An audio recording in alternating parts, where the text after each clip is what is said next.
Ever since I was a child, I've been captivated by urban legends. Stories of mysterious creatures, haunted places, and unexplained phenomena always drew me in. As an adult, I turned that fascination into a career, traveling the world to investigate and document these legends.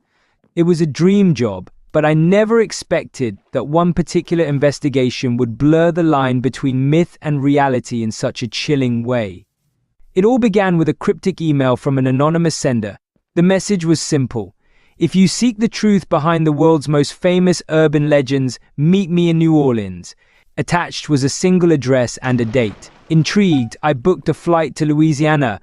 The address led me to a dilapidated mansion on the outskirts of the French Quarter, its Gothic architecture standing in stark contrast to the vibrant surroundings. The air was thick with humidity and the scent of jasmine. I felt a chill run down my spine as I approached the door. An elderly woman answered my knock. Her eyes were a piercing blue, and she introduced herself as Madame Delphine. "You're here for the legends," she said, as if she had been expecting me. She led me inside, where the walls were lined with shelves filled with artifacts and old books. "This house," she began, "is a nexus, a place where the shadows of the world's urban legends converge.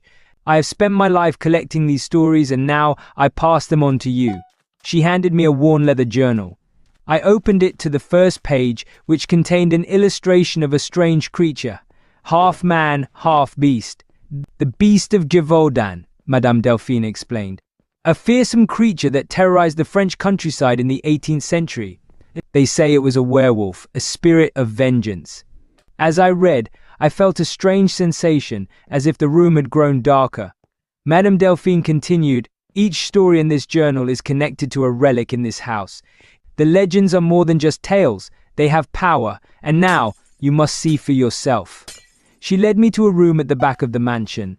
In the center was a glass case containing an ancient dagger.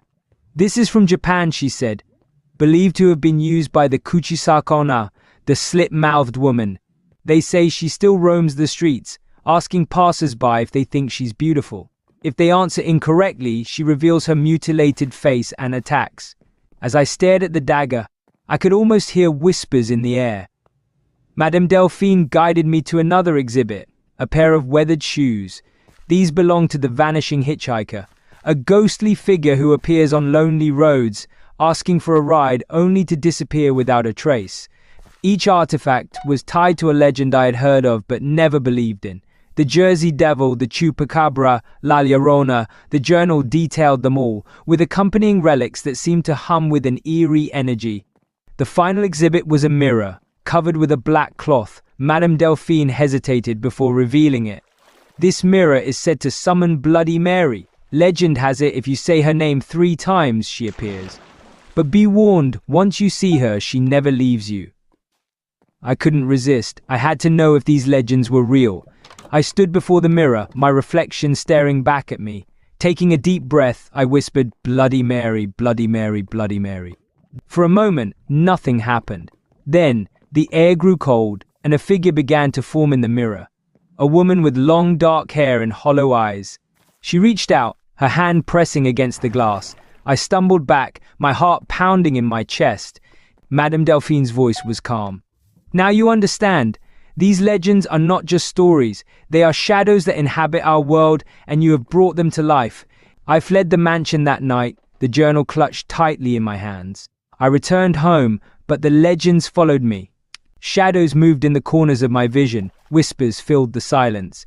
The mirror, once a simple object, became a portal to my nightmares.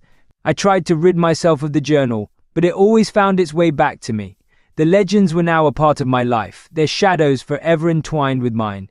I had sought the truth, and in doing so, had become a collector of shadows, a guardian of the myths that walk among us. Now I warn you, be careful what you seek, for some legends are more than mere stories. And once they find you, they never let go.